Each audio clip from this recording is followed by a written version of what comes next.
Good morning and welcome back to my channels Joya's world. আশা করছি তোমরা সবাই খুব ভালো আছো। আমিও আছি কোনো রকমে। আমার বড়োদেরকে আমার প্রণাম, ছোটোদেরকে আমার অনেক ভালোবাসা জানিয়ে আমার যুদ্ধমগ্ন রান্নাঘর থেকে আজ আমি আমার সকালটা শুরু করলাম। আর পাশে নিয়ে তোমাদেরকে আশা তো রাখতেই পারি তোমরা থাকবে লাস্ট পর্যন্ত থেকেও একটা জিনিস তোমাদেরকে আমি আজকে শেয়ার করব।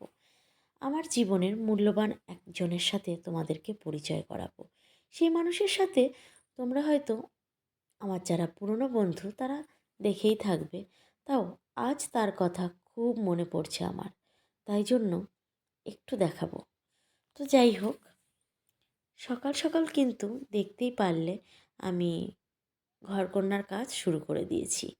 আর শরীর খারাপের কথা যেটা বলছিলাম, হ্যাঁ আমি গেছিলাম ডক্টরের কাছে, ওখান থেকে গিয়ে ওষুধ নিয়ে এসেছি। কিন্তু অ্যাকচুয়ালি কি জানো, আমাদের বাড়ির আমার যেটুকু শরীর খারাপ, হ্যাঁ আমার যা প্রবলেমটা হচ্ছে, ভীষণ আমার মানে অস্বস্তি লাগছে, জিভের নিচে একটা জিনিস হয়ে বসে আছে। তো ওষুধ খেলাম, কিচ্ছু হলো না, তাই জন্য বাধ্য হয়ে আমি ডক্টরের কাছে গেলাম। অ্যাকচুয়ালি আমার ভালো লাগে না বেশি যেতে, ওই জায়গাটা যেতে তো কারোরই ভালো লাগে না, মানে ডক্টরের কথা বলছি। তো আমাদের বাড়িতে কিছু কিছু, শুধু যে বাবা অসুস্থ তা নয়, মাও কিন্তু অসুস্থ, তাই বলি ওদের দুজনার সামনে দাঁড়িয়ে আমার রোগকে আমি কখনোই প্রাধান্য দিই না। কারণ ওরা দুজনে, মা তো তাও হেঁটে চলে বেড়াতে পারে, ওইটুকুই সার। অ্যাকচুয়ালি ওনার মনের জোরটা আছে বলে আমি শাশুড়ি মায়ের কথা বলছি, ওই জন্যই উনি চলাফেরাটা করতে পারে। না হলে অনেক বাড়িতে তো দেখি এমনও মানুষ আছে, একটু মাজা কোমর ব্যথা হলে তারা কিন্তু বিছানা ছেড়ে উঠতে পারে না। সেখানে তো মায়ের প্রচুর ব্যথা, আর সেই সত্ত্বেও কিন্তু স্কুলে যায়। মাঝ মানে ম্যাক্সিমাম সময় হেঁটেই যায়, কারণ যে রাস্তায় স্কুল সেই রাস্তায় কিন্তু অটো টোটো অতটা বেশি চলে না। তবে আসার পথে পায় মাঝে সাঝে, তখন উঠে চলে আসে। তো যাই হোক, তাই বলি যে ওরা যতটা পরিমাণে অসুস্থ, তার সামনে দাঁড়িয়ে আমি আমার জীবের নিচে একটুখানি কি হলো সেটা আমি নিয়ে বেশি বাড়াবাড়ি করতেই চাই না। আর একটা কথা কি জানো, বাড়াবাড়ি করতে চাই না সেটা যেমন একটা কথা, তেমনি আরেকটা ব্যাপার হলো, এই যে ছোট ছোট রোগ থেকেই কিন্তু বড় রোগের সৃষ্টি হয়। যেমন কি বলবো, আমার শ্বশুরমশাইকেও আমি দেখেছি, আর আমার মাকেও আমি দেখেছি। কোনো দিন কাজকে ভয় পেতেন না এরা। আর ওষুধ মানে নিজের শরীরে যে একটা প্রবলেম হচ্ছে সব সময় লুকিয়ে যেতেন, সেটা এরা এরা দুজনই করতেন। আর আজকে এদের দুজনের কাছ থেকেই চলার শক্তি ভগবান কেড়ে নিয়েছে। তাই বলি যে, অনেকে বলে যে যারা যত বেশি কাজকর্ম করবে তত বেশি নাকি সচল থাকবে। এটা তো কোনো মানে, আমি তো চোখের সামনে দেখতে পাচ্ছি, মানে বাস্তব দেখতে পাচ্ছি, পুরো ভুল কথা। কারণ এদেরকে যত কাজ করতে আমি দেখেছি, আমরা দেখেছি, আমার থেকে বড় যারা ওরা দেখেছে, তাতে করে ওদের তো অসুস্থ হওয়ার কথাই ছিল না, কিন্তু ওরা অসুস্থ হয়ে পড়লো। এবং সব থেকে দুঃখের কারণ কি জানো, ওরা নিজের চলার শক্তিটাও হারিয়ে ফেলেছে। আমি জানি না কোনো দিন পারবে কি না। মাকে তো, আমার মায়েরও ব্রেন স্ট্রোক হয়েছিল। মায়ের গল্প যেদিন করব সেদিন অবশ্যই বলবো, এইটুকু শুনে রাখো। আর আমার শ্বশুরমশাইয়ের তো এই অবস্থা, আমি কখনো উম, আমার ভিডিওতে বলতে ভালো লাগে না, আর দেখাতে তো আরোই ভালো লাগে না। তাও আজকে একবার দেখাবো আমার শ্বশুরমশাইকে।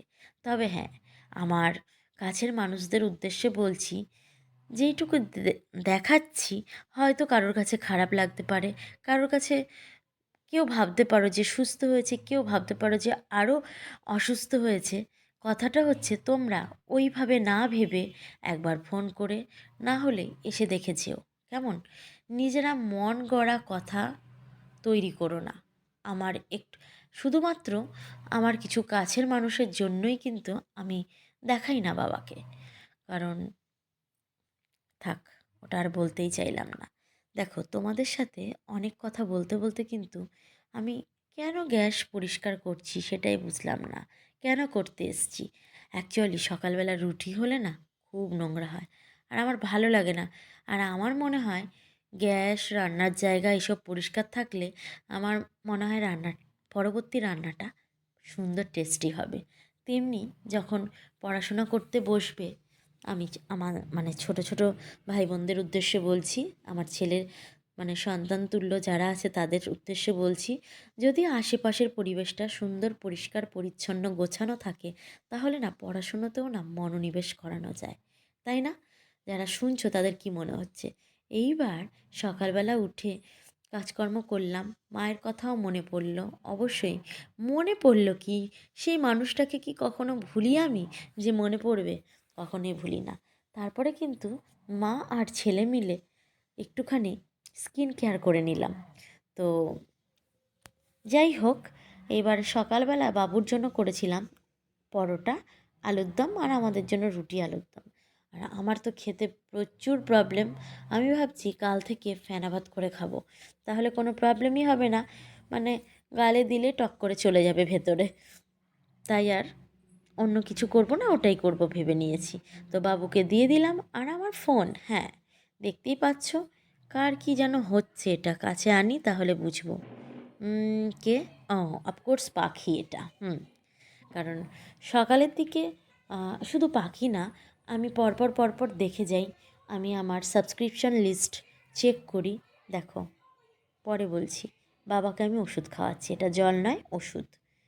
ঠিক আছে, মশারির ভেতর থেকে আমি আমার ছেলেকে বলেছিলাম একটুখানি দাদুকে দেখা।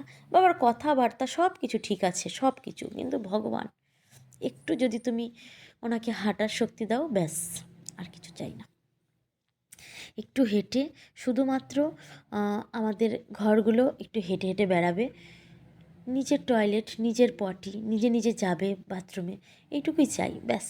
আর কিচ্ছু না, আর কিচ্ছু না। তো যাই হোক, আমার মা একটু একটু হাঁটা শিখেছিল, বুঝলেন বন্ধুরা। কিন্তু এই যে জব্বর তব্বর ঠান্ডা পড়ার পরে প্যারালাইসিস রোগীদের না হাত পা শিরাগুলো না বসে যায়।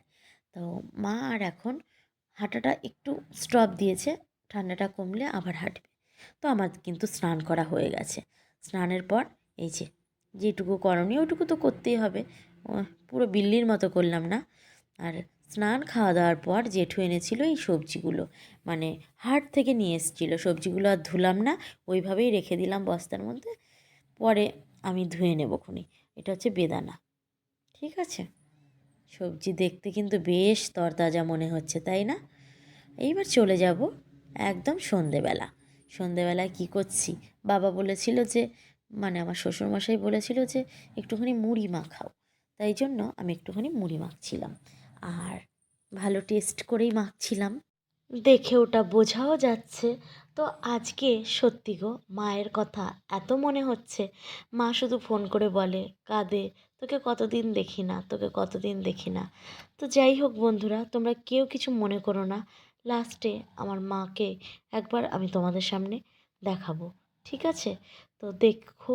আর আমার বাড়ির যে দুজন মানুষ পুরো ঘোরতর অসুস্থ, এক আমার শ্বশুরমশাই আর এক আমার মা, এই দুজনের জন্য ভগবানের কাছে একটু প্রে করো, যাতে তাড়াতাড়ি করে এরা দুজনে দুজনের মানে যে পায়ের সাহায্যে হাঁটতে পারে, এইটুকু একটুখানি আমার জন্য করে দিও।